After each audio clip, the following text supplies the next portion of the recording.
Open the hood.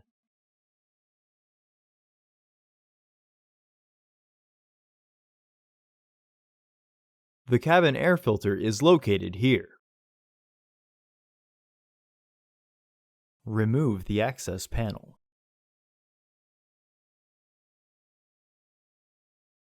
Unclip the housing panel. Remove the old filter from the housing and clean out any debris inside.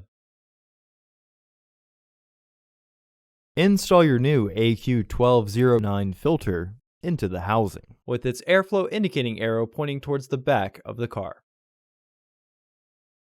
Reinstall the housing panel. Reinstall the panel.